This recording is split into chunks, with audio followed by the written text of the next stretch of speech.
नमस्कार दोस्तों, मैं विकास शाक्या एक बार फिर से आप सबका स्वागत करता हूं अपने चैनल पर। और आज हम डिस्कस करने जा रहे हैं चैप्टर नंबर 3 कर्म योग। इस चैप्टर के 4 श्लोक नंबर 17, 18, 19 और 20। लेकिन हर बार की तरह इस बार भी वीडियो शुरू करने से पहले मैं आपको बता दूं कि अगर आपको भागवत गीता के सभी श्लोक, सभी चैप्टर्स ढंग से समझने हैं तो सबसे पहले आपको चैप्टर नंबर 13 और 14 के माध्यम से परा अपरा, प्रकृति के 3 गुण, प्रकृति के 24 तत्व, मन, बुद्धि, अहंकार, शरीर के 5 कोश और उन 5 कोशों पर प्रकृति के इन गुणों और इन तत्वों का क्या प्रभाव पड़ता है, इसके बारे में आप चैप्टर नंबर 13 और 14 से जरूर देख जाइए। उसके अलावा 3 उपनिषद हैं, मुंडक उपनिषद, मांडुक्य उपनिषद और केन उपनिषद। अगर इन 3 उपनिषदों का भी थोड़ा बहुत सारांश, समरी कहीं से भी आप YouTube से या फिर ऑनलाइन सोर्स से कहीं से भी पढ़ सकते हैं। अगर आपके पास बुक है वहाँ से भी अगर आप समझने की कोशिश कर सकते हैं तो उसके बाद चीज़ें और भी आसान हो जाती हैं। अगर आपके सिर पर गुरु का हाथ है, आपको गुरु प्राप्त हो चुका है, तब तो बात ही अलग है। लेकिन अगर आपके पास गुरु नहीं है, स्वाध्याय के माध्यम से आप आगे बढ़ रहे हैं, अभी तक हमारा शरीर इस लायक नहीं हुआ, हमारी आत्मा इस लायक नहीं हुई कि किसी गुरु से दीक्षा प्राप्त हो सके, तो उस स्थिति में अगर हम स्वाध्याय के माध्यम से आगे बढ़ रहे हैं तो स्वाध्याय के माध्यम से आगे बढ़ते हुए अगर किसी तरह की कोई परेशानी आती है तो आप इस तरीके से अपने अध्ययन को जारी रख सकते हैं भागवत गीता के, जिस तरीके से हमने प्रयास किया है। सबसे पहले चैप्टर नंबर 13 से 18 तक, उसके बाद चैप्टर नंबर 7 से चैप्टर नंबर 12 तक और उसके बाद चैप्टर नंबर 1 से लेकर के चैप्टर नंबर 6 तक। हम चैप्टर नंबर 1 से लेकर के चैप्टर नंबर 6 के क्रम में इस समय चैप्टर नंबर 3 पर चल रहे हैं, जिसका टाइटल है कर्मयोग। और आज हम इसके 4 श्लोक डिस्कस करने जा रहे हैं। और हमने भागवत गीता को चैप्टर नंबर 13 से 18, फिर 7 से 12, फिर 1 से 6 ऐसे क्यों स्टार्ट किया, ऐसे क्यों पढ़ रहे हैं, ऐसे क्यों स्टडी कर रहे हैं, इसके बारे में एक प्लेलिस्ट और आपको देखनी होगी जो हमारे ही चैनल पे अवेलेबल है। उस प्लेलिस्ट का नाम है pre requisites for spiritual journey. अगर आप उसे देख जाते हैं तो आपको अच्छे समझ में आ जाएगा कि क्यों हमने इस चीज़ को इस तरीके से समझने का प्रयास किया है। तो ऐसा ज़रूरी नहीं है कि इसी तरीके से आप समझ सकते हैं, हो सकता है कि आपके पास और भी बेहतर तरीका हो चीज़ों को आसान करने का। लेकिन अगर आप किसी तरह की परेशानी महसूस करते हैं तो एक बार हमारे तरीके को भी, जिस तरीके से हमने इसका अध्ययन करने का प्रयास किया है, इस प्रयास को भी आप करके देख सकते हैं और भागवत गीता को समझने की कोशिश कर सकते हैं। ठीक है, किसी न किसी दिन जब हम आध्यात्म के मार्ग पर चलते हैं तो किसी न किसी दिन हमारे गुरु से भेंट हो ही जाएगी। वो गुरु हमें पहचान ही लेगा, वो गुरु हमें इस लायक समझ ही लेगा कि अपनी कृपा वो हम पर बरसा सके। ठीक है, तो हमें अपने आप को गुरु के लायक बनाना है। गुरु बिन न तो परमात्मा प्राप्त होगा, न कुछ इस संसार में शांति प्राप्त होगी। गुरु ही वो साक्षात परम माध्यम है जो बीच की कड़ी है। इस आनंदमय कोश में अपनी आत्मा को जानते समय जो भ्रांतियाँ, जो भ्रम, जो विकृतियाँ हमारे सामने आती हैं, जो कठिनाइयाँ हमारे जीवन में आती हैं, उन कठिनाइयों को आसान करने का काम करता है गुरु। केवल उसकी कृपा से ही ये कठिनाइयाँ, ये मुश्किल मार्ग आसान हो पाता है। अन्यथा ये अपरा, ये इतनी ताकतवर प्रकृति है कि जैसे ही आप अच्छी आदतों की तरफ, निष्काम कर्म की तरफ, भक्ति की तरफ, ज्ञान की तरफ बढ़ते हैं, ये आपके लिए 50 परेशानियाँ, हज़ारों परेशानियाँ खड़ी करती है और वापस आपको इसी अपरा के इंद्रिय विषयों में आपको फंसाने का प्रयास करती है, वापस आपको खींचती है अपनी तरफ। ऐसा ही होता है अगर आप अपने जीवन में योग करने का प्रयास करें, सुबह उठने का प्रयास करें, जो कि कभी नहीं उठा करते थे। अचानक से आपको अपने जीवन में ये करना पड़े कि अब योग करना है, अब जो है प्रयास करना है कि योग के माध्यम से सांसों को कंट्रोल करने के माध्यम से हम मेडिटेशन करें, योगा करें। उसके लिए रोज़ सुबह उठना है। अब आदत थी 10 बजे उठने की, अब सुबह 4 बजे उठना है। कितना बड़ा परिवर्तन है। इस परिवर्तन को ज़बरदस्ती कुछ दिनों तक तो आप कर पाओगे, लेकिन अचानक से ये प्रकृति इतनी ताकतवर है कि इस चीज़ को फॉलो करते समय आपको ये ज़रूर अपनी ओर पीछे खींचेगी। 3-4 दिन तक करने के बाद 5वें दिन अगर आप दृढ़ प्रतिज्ञ नहीं हो, आपके अंदर अगर दृढ़ता नहीं है, तो ये वापस आपको उसी स्थिति में सुला देगी। अभी 10 बजे तक सोते थे तो हो सकता है आप 11 बजे सो करके उठो, ऐसी स्थिति ला देगी। ये होता है, ऐसा इसीलिए होता है क्योंकि यही नियम है। जब आप इस अपरा प्रकृति में रहते हुए परा की ओर चलते हो, ज्ञान की ओर चलते हो, तो ये प्रकृति इसी तरह से व्यवहार करती है, आपको वापस नीचे खींचने का प्रयास करती है। इसी प्रयास के समय जो आपकी मदद करता है, जो आपकी सहायता करता है, जो इस अपरा में फिर माया के जाल में फंसने के चक्कर से आपको बचा सकता है, वो होता है गुरु। ठीक है, तो गुरु की यही महिमा है। ठीक है, तो आइए गुरु को प्राप्त करने के इस प्रयास में, वास्तविक ज्ञान को प्राप्त करने के इस प्रयास में भगवान कृष्ण की इन बातों को समझने का हम आगे और अपनी तरफ से स्वाध्याय के माध्यम से प्रयास फिर से शुरू करते हैं। और आज 4 श्लोक और इसके डिस्कस करते हैं। तो आइए देखते हैं 17वें श्लोक में भगवान कृष्ण अर्जुन से क्या कह रहे हैं। भगवान कृष्ण कहते हैं अर्जुन से कि जो व्यक्ति आत्मा में ही आनंद लेता है तथा जिसका जीवन आत्म साक्षात्कार युक्त है और जो अपने में ही संतुष्ट रहता है, उसके लिए कुछ करणीय नहीं है। ठीक है, ऐसा व्यक्ति जो अपनी आत्मा में ही आनंद लेता है, यानी जो अपने आत्मा को समझ गया है कि जो कुछ है वो आत्मा में ही है, हमारी आत्मा ही सब कुछ है, बाकी सारी चीज़ें केवल और केवल हमें इस अपरा में फंसाने के लिए हैं, फंसा करके रखती हैं। जब हम आत्मा में स्थित हो जाएंगे तो वास्तविक सुख, वास्तविक आनंद को प्राप्त हो जाएंगे। आनंद सुख और दुख से परे है। आनंद एक स्थिति है, सुख और दुख हमारे भाव हैं। आनंद एक स्थिति है, हमारी स्वाभाविक स्थिति आनंदमयी स्थिति ही है। इसलिए हम आनंद में ही रहना चाहते हैं, आनंद ही मनाना चाहते हैं, क्योंकि हमारा वास्तविक स्वरूप ही आनंद स्वरूप है। तो जो व्यक्ति अपने आनंद स्वरूप में ही रहता है, जो इस बात को जान जाता है कि जो कुछ है वो आत्मा है, आत्मा की परवाह करनी है, ये मनोमय कोश जो कि तरह तरह के इंद्रिय विषयों की तरफ भगाता है और हमारे शरीर को, हमारे मन को, हमारी बुद्धि को आत्मा की तरफ और ज्ञान की तरफ जाने से रोकता है, उसे दूषित करता है, वो कुछ नहीं है, वो केवल और केवल हमें भटकाता है। जब ये चीज़ें हमारी समझ में आ जाती हैं, जब केवल व्यक्ति आत्मा को ही सब कुछ समझने लगता है, जानने लगता है कि आत्मा ही सब कुछ है, वास्तविक आनंद वही है, बाकी चीज़ें ऐसी ही हैं जैसे कि झूला झुलाती रहेंगी। आप कभी एक वासना में फंसेंगे, उससे निकलेंगे, फिर कोई दूसरी वासना खड़ी हो जाएगी, दूसरी वासना से निकलेंगे, तीसरी वासना खड़ी हो जाएगी। जब तक आप इस भौतिक संसार की चमक दमक से प्रभावित रहेंगे, तब तक नई नई वासनाएं आपके पास आती रहेंगी। केवल और केवल वासनाएं ही प्रमुख हैं इस भौतिक दुनिया की चकाचौंध में रह करके। चाहे आप कोई भी काम करें, लेकिन अगर आप उसमें आसक्त नहीं हैं तो आप वाकई में योगी हैं, आप वाकई में सन्यासी हैं। आपको कुछ और करने की आवश्यकता नहीं है, आप आत्म साक्षात्कार के सही मार्ग पर हैं। ये समझ का फेर है हमारे यहाँ कि लोग ये समझते हैं कि जो व्यक्ति गेरुए कपड़े पहन के घूम रहा है वही सन्यासी है। नहीं, सन्यासी वो नहीं जिसका तन गेरुआ हो, सन्यासी वो है जिसका मन गेरुआ हो, जो अपने लिए नहीं सभी के लिए सोचता हो, जिसका स्वार्थ इतना बड़ा हो कि सिर्फ अपने लिए नहीं, उसमें सभी शामिल हों। वसुधैव कुटुंबकम, पूरी पृथ्वी ही उसके स्वार्थ की परिभाषाओं में शामिल हो, तो स्वार्थ ही समाप्त हो जाएगा। जब स्वार्थ सबके लिए हो तो स्वार्थ रहा कहाँ, समाप्त हो गया। तो ऐसा व्यक्ति जो अपनी आत्मा में ही आनंद लेता है तथा जिसका जीवन आत्म साक्षात्कार युक्त है, आत्म साक्षात्कार युक्त मतलब अपने आप को जानने का प्रयास कर रहा है, या फिर जानने का प्रयास करते हुए स्वयं की वास्तविक स्थिति को, यानी आत्मा के रूप में अपनी वास्तविक स्थिति को जान चुका है गुरु की कृपा से, ठीक है, वो व्यक्ति अपने में ही संतुष्ट रहता है। और जो व्यक्ति अपने में ही संतुष्ट रहता है, अब वो अपने में ही संतुष्ट रहेगा ही, क्योंकि वास्तविक संतुष्टि आत्मा को जानना ही है। जब आनंद में लीन हो तो फिर संतुष्ट तो हो ही जाओगे। संतुष्ट होने का अर्थ ये नहीं है कि वो कर्म ही नहीं करता, इसका अर्थ ये नहीं कि वो कर्म ही नहीं करता। इंद्रियां मिली हैं, कर्म तो करने पड़ेंगे। आप चाहे कुछ भी कर लो, ये कर्म इंद्रियां अपना कर्म करेंगी, ये आंखें देखेंगी, ये कान सुनेंगे। आप चाहे कुछ भी कर लें, ये कान सुनेंगे, आंखें देखेंगी। कोई चीख पुकार रहा है, कोई मदद के लिए पुकार रहा है, कर्म के लिए आपको उठकर जाना पड़ेगा। कोई अगर आपके सामने जो है किसी के साथ जुल्म हो रहा है और आप एक साधु हो, सन्यासी हो, कोई भी हो, आपको उसको रोकने का प्रयास करना पड़ेगा अपने माध्यम से, अपने नियत कर्म के अनुसार। अगर आप क्षत्रिय हैं तो उसकी रक्षा करने के लिए आपको अस्त्र उठाने पड़ेंगे। अगर आप ऐसे ही निष्क्रिय बैठे रहें कि हाँ नहीं कुछ करने लायक ही नहीं है, मैं तो संतुष्ट हूँ, ये संतुष्टि की परिभाषा नहीं है। संतुष्टि की परिभाषा ये है कि अपने नियत कर्म करते हुए, यानी जो भी निर्धारित कर्तव्य हैं उसके, उन कर्तव्यों को निभाते हुए कभी जल्दबाजी में नहीं रहता, कभी असंतुष्ट नहीं रहता कि मुझे ये नहीं मिला या वो नहीं मिला। जो कुछ नहीं मिला वो उसे सहज प्राप्त होता है, क्योंकि उसके लिए प्रयास वो ये समझ करके नहीं करता कि मुझे ये मिलेगा। ठीक है, आप ये समझिए कि बल्ब का आविष्कार करने वाला एडिशन इसलिए नहीं कर रहा था कि एक दिन पूरी दुनिया में मेरा नाम होगा। वो सिर्फ दुनिया को रोशन करने के लिए एक चीज़ बनाना चाहता था। उसने अपना सारा जीवन उस बल्ब को रोशनी डालने में झोंक दिया। ठीक है, उसे अब बाकी किसी चीज़ की परवाह नहीं रही। इस तरह से कर्म करना, यानी उसको असफलता पे असफलता मिली जा रही थी, लेकिन वो संतुष्ट था कि लगे रहो लगे रहो। एक असफलता से फेल होकर के उसने बल्ब को उठा करके फेंका नहीं, वो लगा रहा। एक बार फेल हुआ, दूसरी बार फिर लगा, पता नहीं कितने एक्सपेरिमेंट्स के बाद वो पास हुआ।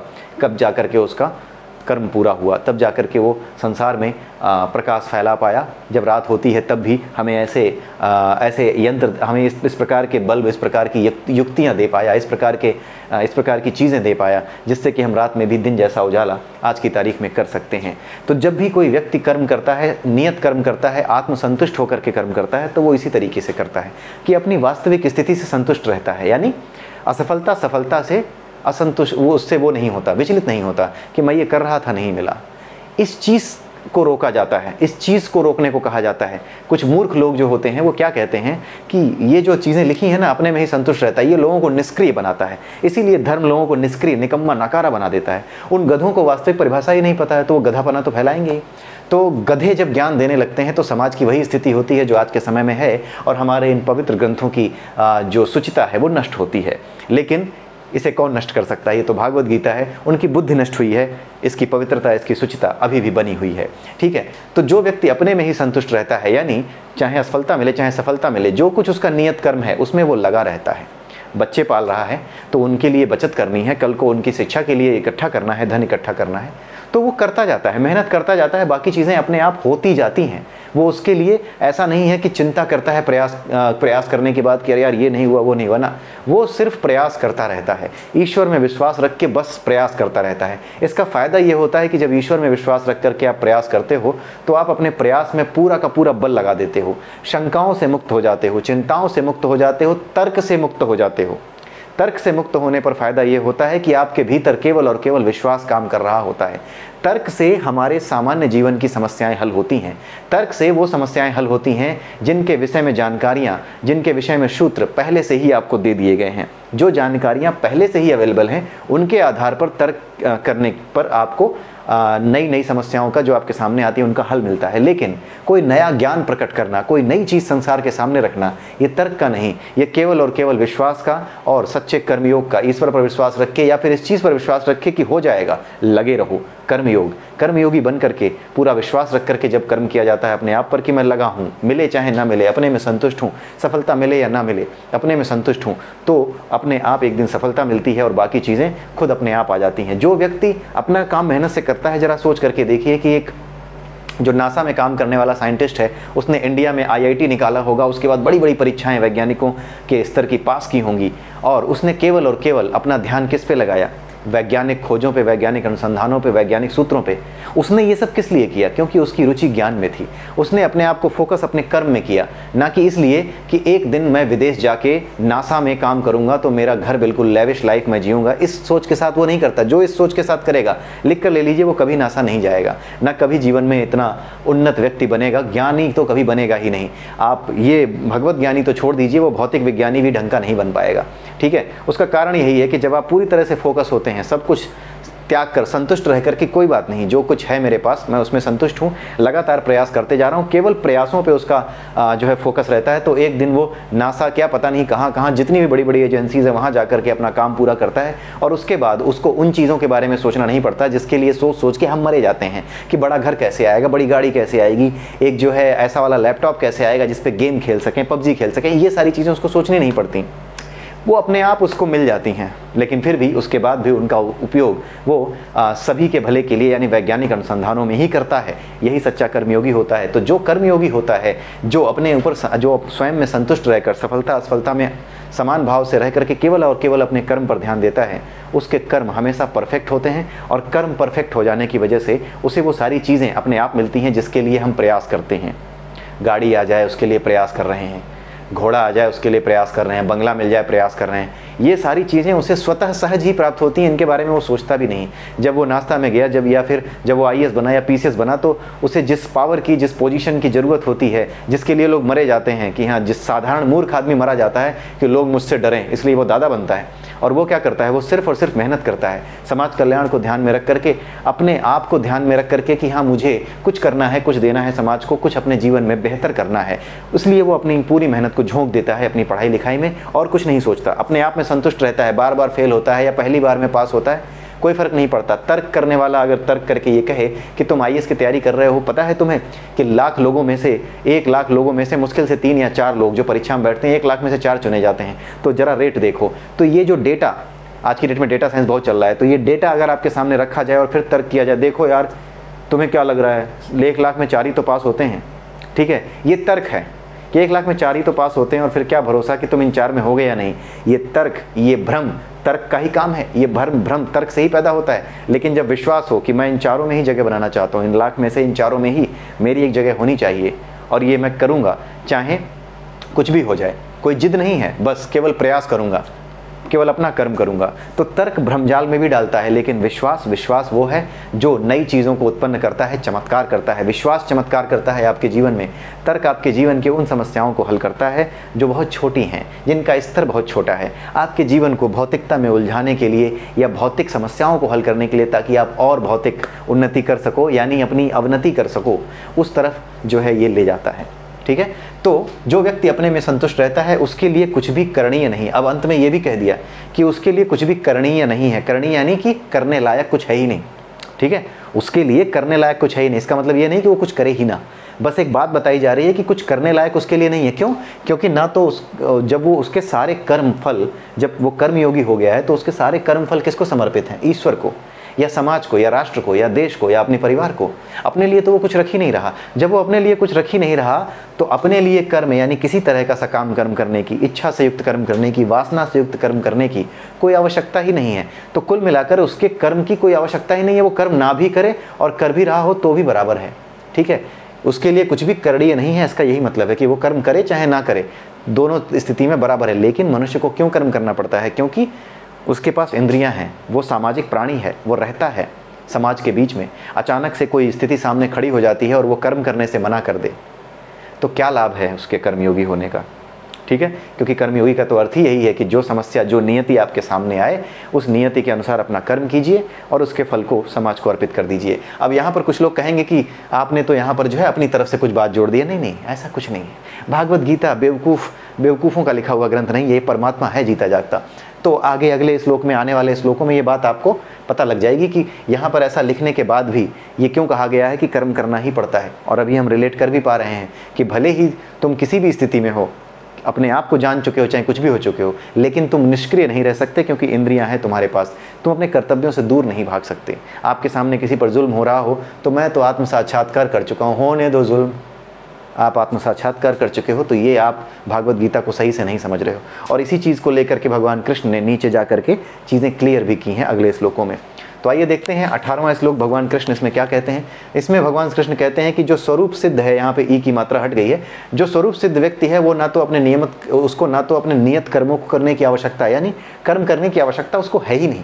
ठीक है, ये एक अलग चीज़ है कि वो कर्म करना पड़ता है, ठीक है, लेकिन उसे करने की आवश्यकता नहीं। उसके लिए संसार में कुछ करने लायक नहीं रह जाता। वो केवल और केवल आनंदमय हो चुका है, यानी इस संसार में रहते हुए, जिंदा रहते हुए भी वो क्या कर चुका है? मोक्ष को प्राप्त कर चुका है, वो मुक्त है। यानी ऐसा व्यक्ति इस संसार में जीवित रहते हुए भी मुक्त है। ठीक है, इस संसार का चक्र, इस जीवन का चक्र समाप्त हुए बिना ही, इस संसार में समाधि लिए बिना ही, जीते जागते मनुष्य की तरह काम करते हुए भी, एक परिवार चलाने वाले व्यक्ति की तरह काम करते हुए भी, एक राजा की तरह, एक राजनीतिज्ञ की तरह काम करते हुए भी वो मुक्त है। क्यों? क्योंकि उसने अपने मन में कर्म के प्रति फल की इच्छा नहीं रखी है, वासना नहीं रखी है। जब कर्म के फल की इच्छा होती है तो इसका मतलब है कि कोई वासना जुड़ी है, कुछ पाने की इच्छा जुड़ी है। पाने की इच्छा आपको ही परेशान करती है, आपके मन को मैला कर देती है, आपके मन को विचलित करती है, उसे दुखी करने का काम करती है। जब आपके मन का काम हो जाता है तो उसे सुखी कर देती है। तो जो व्यक्ति स्वरूप सिद्ध व्यक्ति है उसके लिए अपने नियत कर्मों को करने की आवश्यकता रही नहीं जाती। वो कुछ भी ना करे, यानी वो इस संसार में ना भी हो तो भी कोई फर्क नहीं पड़ता, और हो भी तो भी होने की वजह से क्या है, अगर ना भी करे, उसके सामने कोई कर्म ना भी आए तो भी क्या है, वो मुक्त है और उसकी कोई उसको किसी कर्म करने की आवश्यकता नहीं है। तो यहाँ पर सिर्फ ये बता रहे हैं कि जो व्यक्ति अपने आप को जान जाता है ना, उसके लिए कुछ करने लायक नहीं रह जाता, क्योंकि उसके लिए जो कुछ कर रहा होता है परमात्मा कर रहा होता है। क्योंकि अपनी सारी इच्छाएं, अपने सारे कर्मों के फल किसको अर्पित कर चुका होता है? वो सबसे सर्वोच्च कारण यानी परमात्मा को समर्पित कर चुका होता है। तो भगवान कृष्ण यही कह रहे हैं कि स्वरूप सिद्ध व्यक्ति के लिए ना तो अपने नियत कर्मों को करने की आवश्यकता है, ना ही इनको करने का कोई कारण होता है उसके पास। ठीक है, उसको इन चीज़ों को करने का कोई कारण नहीं होता। क्यों? क्योंकि वो कारण नहीं होता, उसके पास कारण नहीं होता। कारण कौन बनाता है? परमात्मा बनाता है। और परमात्मा जिस कारण को बनाता है उसे ही हम क्या कहते हैं? नियति कहते हैं। परमात्मा जिस कारण का निर्माण करता है उसे नियति कहते हैं। तो ऐसा व्यक्ति, यहाँ पर अगर कोई कहे कि उसके पास कोई कारण भी नहीं होता कि काम ना करे, ठीक है, कारण क्यों नहीं होता? सामने अगर कोई अत्याचार कर रहा है किसी के तो कारण बन गया ना, लेकिन सामने जो अत्याचार करने की स्थिति उसके सामने बनी है ये कारण नहीं है, इसके लिए कारण नहीं है, ये नियति द्वारा उत्पन्न कारण है। जब व्यक्ति स्वरूप सिद्ध हो जाता है, अपने आप को जान जाता है, फिर जो कर्म उसको करने पड़ते हैं, फिर वो जो कर्म करता है, ये समझ जाइए कि वो कर्म वो व्यक्ति नहीं कर रहा, वो साक्षात परमात्मा ही नियति के अनुसार सारे कर्म कर रहा है। और नियति के अनुसार कर्म करने की वजह से इस व्यक्ति को नियति स्वीकार करते हुए, इस कारण को, जो परम कारण है, परम कारण को स्वीकार करते हुए इस कर्म को करना पड़ता है। यहाँ पर जिस कारण की बात की जा रही है वो कारण परम कारण नहीं है, ये कारण वो कारण है जो संसारी कारण कहा जाता है। संसारी कारण क्या? कुछ चाहिए, कुछ अपने लिए बनाना है, कुछ इसके लिए करना है, कुछ परिवार के लिए करना है, ये कारण वो कारण नहीं रह जाते। फिर नियति के कारण उसके लिए कारण बन जाते हैं। परिवार में है, बच्चा है, उसको जो है बीमारी है, परेशानी है, उसको लेकर के जाना, अपने कर्तव्यों को पूरा करना, ये नियति है। नियति क्यों है? नियति क्या है? अपरा में जो प्रकृति का नियम है वही नियति है, जो तय किया है ईश्वर ने वही नियति है। भाई आपने घड़ी में चाबी भर के छोड़ दी है, अब उसमें सेकंड की सुई हमेशा तेज चलेगी, जो मिनट की सुई है वो थोड़ा धीमे चलेगी, थोड़ा उससे धीमे, और सबसे धीमे घंटे वाली सुई चलेगी। ये क्या है? इन तीनों सुइयों की नियति है, क्योंकि ऐसी ही मशीनरी सेट की गई। उसी तरीके से अपरा में प्रकृति के गुण और ब्रह्म के अनुसार, ब्रह्म की मशीनरी के अनुसार, जिस तरह से ब्रह्म काम करता है उस ब्रह्म की मशीनरी के अनुसार ये प्रकृति अपने आप नियति का निर्माण हर तरह के तत्व के लिए, हर तरह के व्यक्ति के लिए उसके कर्म के फलों के अनुसार करती है। तो वो जो कारण होते हैं उन्हीं कारणों को नियति कहा जाता है। लेकिन उस व्यक्ति के पास अपना कोई कारण नहीं रह जाता। अपने कारण का अर्थ है इंद्रिय विषयों से जुड़ा कारण अपना कारण होता है, ठीक है। लेकिन जो कारण परमात्मा का बनाया हुआ है वो नियति होता है। यहाँ पर अपनी तरफ से मैं कुछ नहीं जोड़ रहा, भगवान ने नीचे इस बात को समझाया है। इसी सीक्वेंस में मैंने ऊपर उसकी भूमिका बनाई है। मैंने आपको पहले ही बताया कि भागवत गीता का कोई भी श्लोक इंडिपेंडेंटली नहीं समझा जा सकता, सारे श्लोक एक दूसरे से जुड़े हुए हैं। अगर आपने इंडिपेंडेंटली इस श्लोक को पढ़ लिया, किसी मूर्ख ने पढ़ लिया, तो वो कहेगा लो ये तो कहते हैं भैया संतुष्ट रहो, कोई काम ही मत करो, ये तो निकम्मा बनाता है, धर्म तो निकम्मा बनाता है, बस एक नया नैरेटिव बन जाएगा, धर्म तो निकम्मा बनाता है। लेकिन धर्म, ये जो भागवत गीता है, ये अपने आप में पूरा एक शरीर है, परमात्मा है, परमात्मा का शरीर है।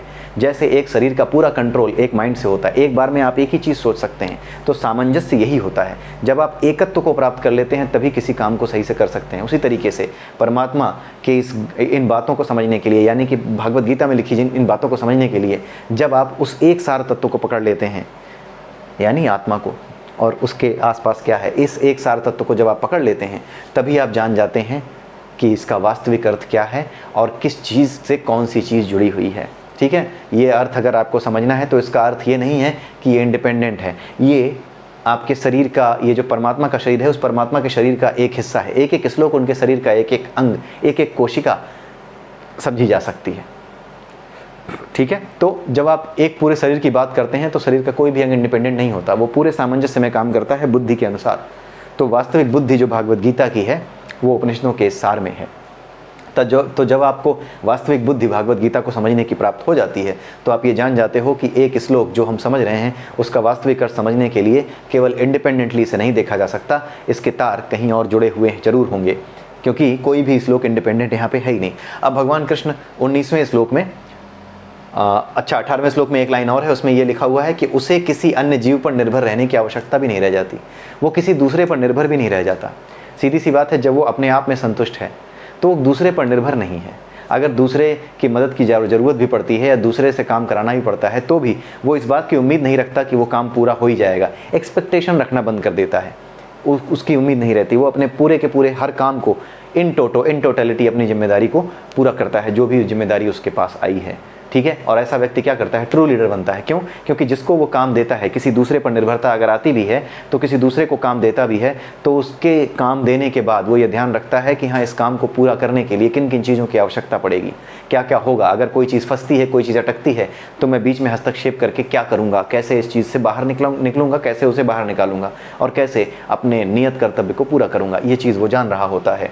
तो इसीलिए उसको किसी दूसरे पर निर्भर रहने की आवश्यकता नहीं होती, क्योंकि वो परफेक्ट हो जाता है अपने कर्म में। जिसका फोकस ही काम हो, अपने काम को ही फोकस दे, बिल्कुल फोकस्ड हो, उस व्यक्ति के लिए हर चीज़ समझ में आने वाली चीज़ हो जाती है।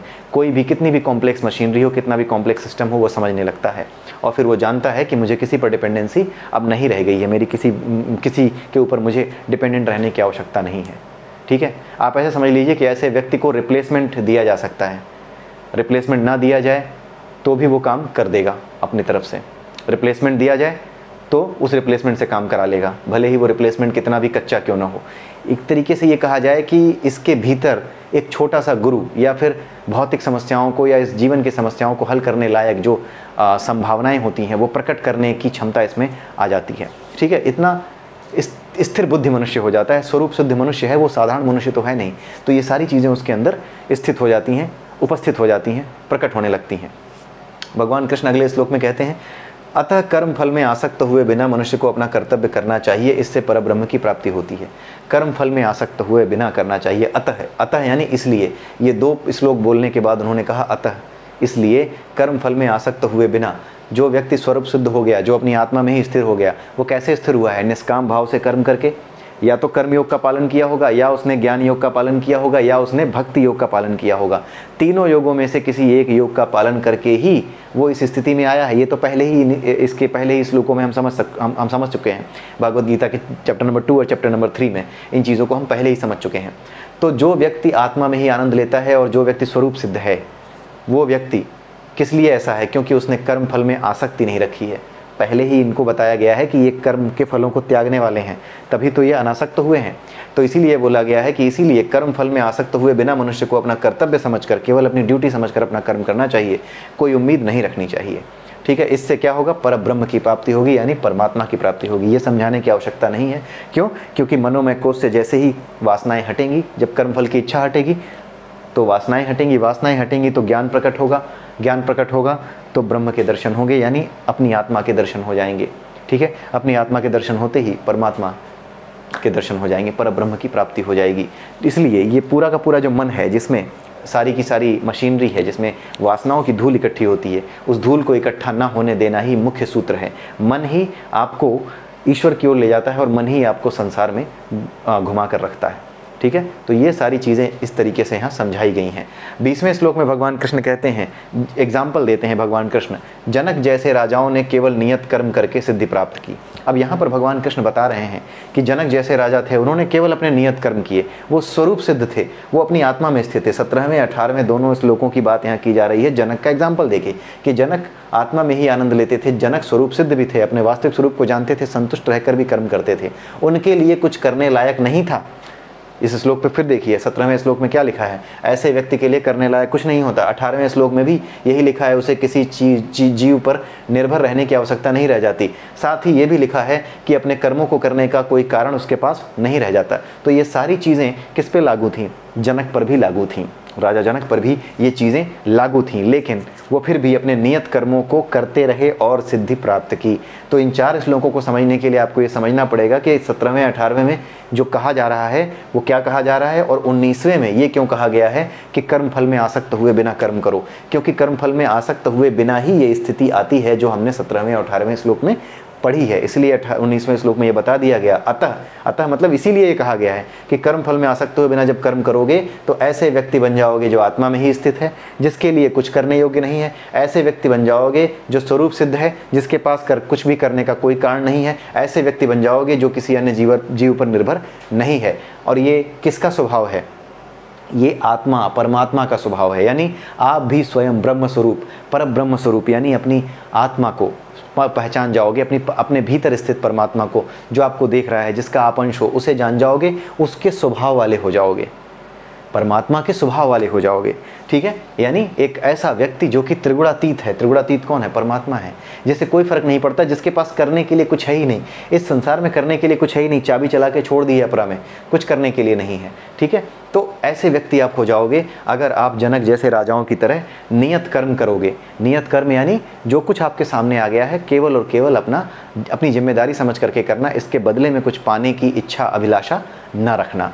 जब वो कुछ इच्छा अभिलाषा नहीं रखोगे तो अपने मनोमय कोश में किसी तरह की वासना की धूल आप इकट्ठी नहीं करोगे। जब आप वासना की धूल इकट्ठी नहीं करोगे तो सिद्धि प्राप्त होगी ही, सिद्धि यानी आत्मज्ञान प्राप्त होगा ही। अतः सामान्य जन को शिक्षित करने के लिए तुम्हें कर्म करना चाहिए। यहाँ पे ऐसा क्यों लिखा?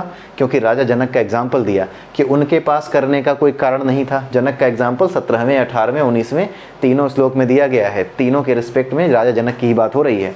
जनक जैसे राजाओं ने केवल नियत कर्म किया और सिद्धि प्राप्त की, यानी ऐसे व्यक्ति बने जिनके पास कर्म करने का कोई कारण नहीं है। ऐसे व्यक्ति बने जिनको किसी पर डिपेंडेंट रहने की आवश्यकता नहीं है, निर्भर रहने की आवश्यकता नहीं है। और वो ऐसे व्यक्ति थे जिन्होंने कर्म फल में आसक्त हुए बिना अपना कर्म किया। ठीक है, नियत कर्म किया। किस तरह से? कर्म फल में आसक्त हुए बिना। नियत कर्म क्या? राजा थे तो जो भी नियत कर्म है राजा का, अपनी प्रजा की रक्षा करना, रक्षा के लिए किसी को दंड देना, कोई शत्रु आया है तो उसकी जान लेना, उसके प्रति हिंसा करना, ये सब केवल और केवल अपना कर्तव्य समझ के किया गया।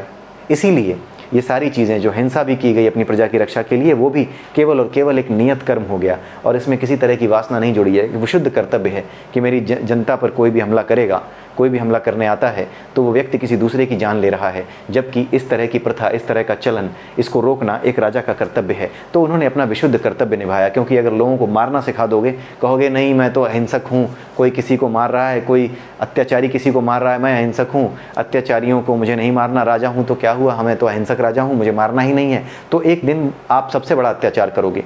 आप सक्षम होते हुए भी आप तो हिंसा नहीं कर रहे, आप तो स्वार्थी हो गए कि हम हिंसा नहीं करेंगे, लेकिन उस व्यक्ति को जिसे आप रोक सकते हो उसे हिंसा करने दे रहे हो, और ऐसा करके आप स्वयं उससे बड़े पापी बन रहे हो। सोच करके देखिएगा, आप उससे ज़्यादा बड़े पापी हो। अगर आप उसे रोक सकते थे, समाज को धर्म की राह पर रख सकते थे, आपको ये जिम्मेदारी मिली थी समाज की तरफ से कि आप राजा हो, फिर भी आपने उसे नहीं रोका, तो आप क्या राजा हो, क्या धर्म का पालन कर रहे हो, काहे के हिंसक हो? आप तो सबसे बड़े हिंसक हो। ऐसा करने के बाद तो आप तो सबसे बड़े हिंसक बनते हो।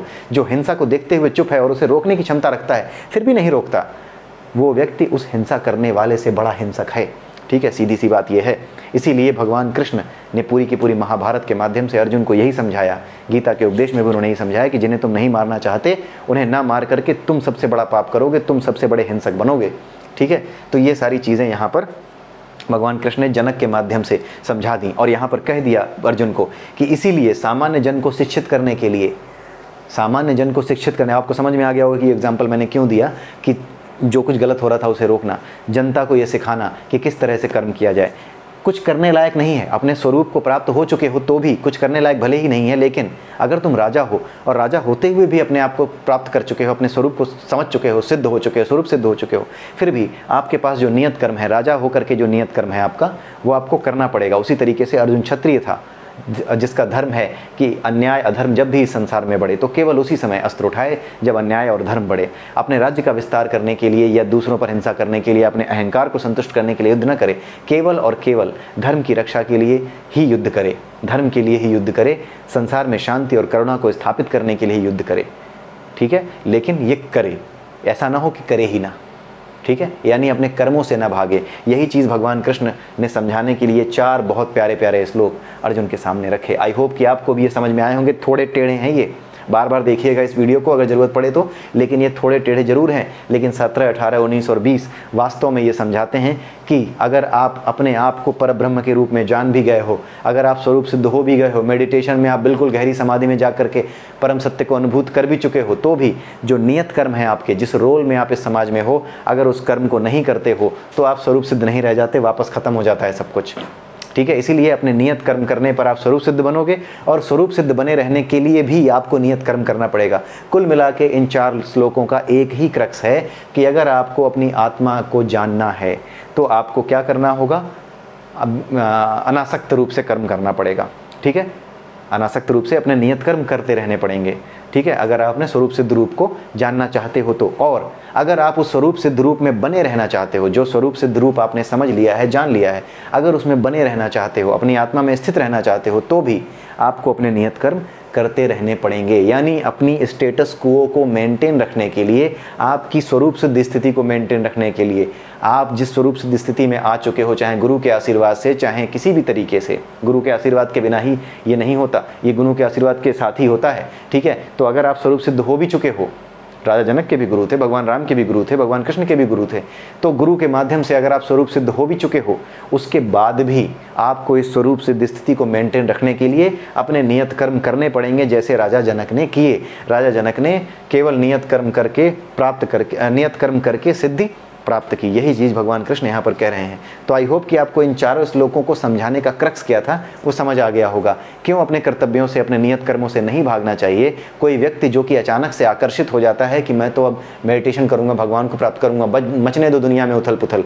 अगर आप उस रोल में नहीं हो तब तो मचने दो उथल पुथल। अगर आप सन्यासी थे, आप इस लायक नहीं थे, आपने सन्यास को ही अपना जीवन चुना, ज्ञान को ही अपना जीवन चुना था, तब तो बात अलग है। लेकिन आप किसी और रोल में स्थित हो, उससे जुड़ी जिम्मेदारियां अभी आपके पास हैं, आपके सामने रखी हुई हैं, और वैराग्य के बिना केवल और केवल आकर्षित होकर के कि अब जो है मैं सिद्धि प्राप्त करूंगा, अब जो है मैं डीप समाधि में जाऊंगा, और अब जो मैं परमात्मा को प्राप्त कर लूँगा, अगर ये सब सोच करके अगर आप अपने नियत कर्मों का त्याग कर रहे हो तो स्वरूप सिद्ध स्वरूप आपका, अगर आप जान भी जाओगे अपने आप को, अगर आपने अपने आप को वास्तविक रूप में जान भी लिया है, अपनी आत्मा को समझ भी लिया है, अपनी आत्मा में ही आनंद लेने वाले ही बन गए हो, तो भी ये सब क्या हो जाएगा, नष्ट हो जाएगा। तो यही इस पूरे के पूरे 4 श्लोकों का क्रक्स है आज के इस वीडियो में। आई होप कि ये समझ में आए होंगे आपको। ये थोड़े टेढ़े हैं, लेकिन प्लीज़ कर्मयोग आसान चैप्टर नहीं है, न पिछला दूसरा जो चैप्टर था वो आसान है। दोनों चैप्टर बहुत टेढ़े हैं, बहुत गूढ़ बातें लिखी हैं, बहुत ही मेटाफरिक लैंग्वेज में लिखी हुई हैं, तो इसलिए इनको आप बार बार देखिएगा। इसलिए वीडियो भी ये बड़े हैं। इन 2 चैप्टर्स के बड़े बड़े वीडियोस को देख करके इनसे मुंह मत मोड़िएगा कि बड़े क्यों हैं, लगे रहिएगा, ठीक है, क्योंकि ये 2 चैप्टर ही सबसे महत्वपूर्ण चैप्टर हैं, ठीक है। तो इसी के साथ आज की इस वीडियो को मैं समाप्त करता हूँ। अगले वीडियो में फिर मिलूँगा, तब तक के लिए नमस्कार, जय श्री राधे।